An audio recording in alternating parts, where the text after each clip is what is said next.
안녕하세요, 범쌤입니다.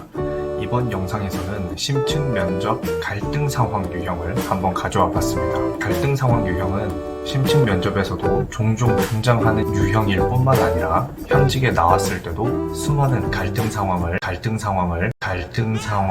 마주하게 될 텐데요. 단순히 문제를 푼다, 면접을 준비한다 라는 생각에서 보다 실제로 여러분들이 이 상황에 놓여 있다 라고 상상하면서 문제를 접근한다면 훨씬 더 미래에도 도움이 될 그런 유형입니다. 그리고 이전 영상에서 소개해드렸던 템플릿과는 다른 템플릿으로 갈등 상황 유형은 접근해야 됩니다. 왜냐하면 이전 유형에서는 여러분들의 생각을 논리적으로 전달하는 거에 초점을 맞춘 틀이었죠. 그런데 이번 갈등 상황 틀에서는 여러분들의 생각을 논리적으로 전달하기에 앞서서 상대방의 의견에 공감하고 그 상대방의 주장을 이해하고 있음을 먼저 보여줘야 되겠죠. 그렇기 때문에 조금 다른 템플릿으로 구성하게 될 것입니다. 바로 같이 살펴보도록 하겠습니다.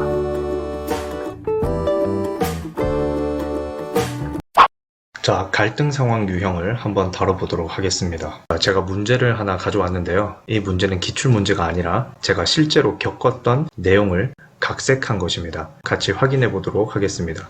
아래는 학부모의 민원 내용이다. 현재 해당 학부모와 상담하고 있다고 가정해서 답변하시오. 그래서 심층 면접 기출문제 같은 경우에는 어떻게 상담할 것이냐 라고 물어보는 유형도 있지만 실제로 해당 학부모가 앞에 있다고 가정하고 답변해라 라는 유형도 많이 출제가 됩니다. 이 부분도 대비를 해야겠죠. 그래서 문제 상황은 우리 아들이 선생님 수업을 정말 좋아하고 열심히 듣는데 시험만 보면 점수가 왜 이런지 모르겠습니다. 교과서 내용도 열심히 외워가는데 매번 실망스러운 결과가 나와서 과목에 대한 흥미를 잃을까봐 걱정됩니다. 다음 시험에는 조금 쉬운 문제를 많이 내주셨으면 합니다. 이렇게 문제가 출제가 됐습니다. 여기서 짚고 넘어가야 될 부분이 몇 가지 있는데요. 먼저 갈등 상황 유형을 출제하는 그 의도를 이해를 하고 있어야 되겠습니다. 출제하는 의도는 그 갈등 상황을 논리적으로 해결해라 이런 부분이 아니라 여러분들의 인성을 보고 싶은 것이죠.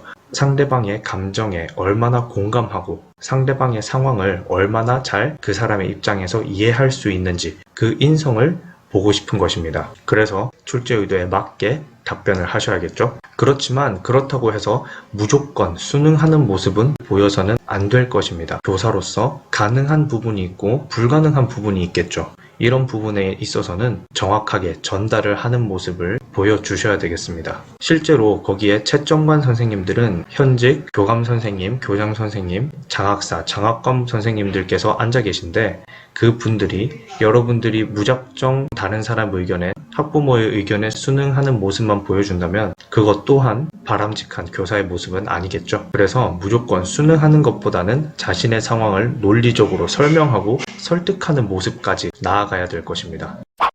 답변 틀을 한번 살펴보겠습니다. 지난 영상에서 보여드렸던 기본 틀이었죠. 그런데 이 갈등 상황 유형에서는 여러분들의 아이디어, 논리적인 생각을 전달하는 것이 목적이 아니라 얼마나 공감하느냐가 목적이 된다고 말씀드렸었습니다. 그래서 이 기본 틀을 사용하지 않고 이렇게 세 가지 스텝으로 나아가는 갈등 상황 틀을 이용하는 것이 효과적일 것인데요. 먼저 상대방의 상황에 공감하고 그 다음 자신의 상황을 전달하고 앞으로의 개선점을 제시를 할 때 상대방의 의견을 반영하는 방식으로 이렇게 세 가지 스텝으로 갈등 상황 문제를 대비할 수 있을 것입니다. 먼저 상대방 상황 공감 부분의 의도는 상대방의 감정을 먼저 누그러뜨려서 수용적 대화 분위기를 유도하는 것입니다. 감정적으로 많이 격앙된 상태면 아무리 상대방의 말이 맞는 말이고 논리적이다 할지라도 일단은 듣고 싶지 않죠. 들어봤자 더 기분만 나빠질 뿐입니다. 이런 상황에서 대화를 이어나가는 것은 생산적인 결과가 나올 수가 없겠죠. 그렇기 때문에 먼저 상대방의 감정을 누그러뜨려서 수용적 대화 분위기를 유도하는 것이 중요할 텐데 감정을 누그러뜨리는 방법은 상대방의 상황에 먼저 깊은 공감을 해주는 것이 되겠습니다. 그 다음 자신의 상황을 전달해야겠죠. 자신의 입장을 변호하는 것입니다. 그렇지만 2단계에서 끝나게 되면 결국에는 여러분들의 입장만 주장하고 끝나는 것이 되겠죠. 그래서 세 번째 스텝에서 상대방의 의견을 수용하고 개선해서 앞으로 이런 식으로 나아가겠다라는 것을 전달함으로써 갈등 상황 유형을 답변하실 수 있을 것입니다. 실제 문제에 한번 적용해 보도록 하겠습니다. 먼저 상대방의 상황에 공감을 해야겠죠. 학생이 준비한 만큼 결과가 나오지 않아서 많이 속상하실 것 같습니다. 수업도 열심히 듣고 교과서도 외울 만큼 열정적인 학생인데 점수가 따라와 주지 않아서 제가 학생이라도 많이 답답하고 공부에 흥미도 떨어지고 좌절할 것 같습니다. 그 다음 자신의 상황을 전달해야 될 것입니다. 시험의 난이도는 다른 교과 선생님들과 협의하여 진행되는 것이고 전체적인 변별력을 고려해야 되는 것이기 때문에 당장 조절하는 것은 사실은 좀 어려운 일입니다. 그리고 한 분의 요구사항으로 앞으로의 시험이 영향을 받게 된다면 평가에 대한 다른 학생과 학부모의 신뢰가 떨어지는 것이 우려가 되는 것도 사실입니다. 이렇게 여러분의 상황을 전달한 다음에 상대방의 의견이 반영된 앞으로의 개선이 있어야 되겠죠. 여기서 자신의 상황만 전달한 채로 끝나게 된다면 갈등 상황이 심각해질 수도 있습니다. 그래서 반드시 상대방의 의견이 반영된 앞으로의 개선점을 이야기해 주는 것이 갈등 상황 문제의 핵심이 되겠습니다. 이렇게 답변할 수가 있겠죠. 그렇지만 열심히 준비한 학생이 그에 맞는 결과를 받아야 한다는 점은 저 역시도 동의합니다. 앞으로의 수업에서 학생을 유심히 관찰하여 어떤 부분을 개선해야 되는지 면밀히 파악하고 동교과 협의회에서 다른 선생님들과 출제에 대한 부분도 논의하도록 하겠습니다. 자, 한번 처음부터 끝까지 제가 답변을 해볼 텐데 여러분들께서는 채점관의 입장에서 그리고 해당 학부모의 입장에서 한번 판단해 보시기 바랍니다. 먼저 학생이 준비한 만큼 결과가 나오지 않아서 많이 속상하실 것 같습니다. 수업도 열심히 듣고 교과서도 외울 만큼 열정적인 학생인데 점수가 따라와 주지 않아서 제가 학생이라도 많이 답답하고 공부에 흥미도 떨어지고 좌절할 것 같습니다.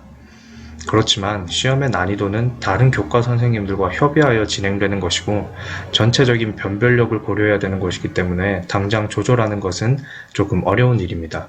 그리고 한 분의 요구사항으로 앞으로의 시험이 영향을 받게 된다면 평가에 대한 다른 학생과 학부모의 신뢰가 떨어지는 것이 우려되는 것도 사실입니다. 그렇지만 열심히 준비한 학생이 그에 맞는 결과를 받아야 한다는 점은 저 역시도 깊게 동의하는 바입니다. 앞으로 수업에서 학생을 유심히 관찰해서 어떤 부분을 개선해야 되는지 면밀히 파악하고 동교과 협의회에서 다른 선생님들과 출제에 관한 부분도 논의하도록 하겠습니다. 이렇게 갈등 상황 문제를 한번 답변해 봤는데요.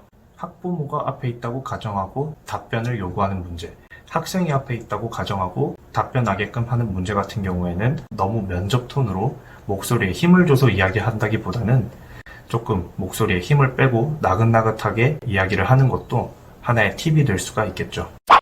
자, 여기까지 갈등 상황 유형 문제를 간단하게 다뤄봤습니다.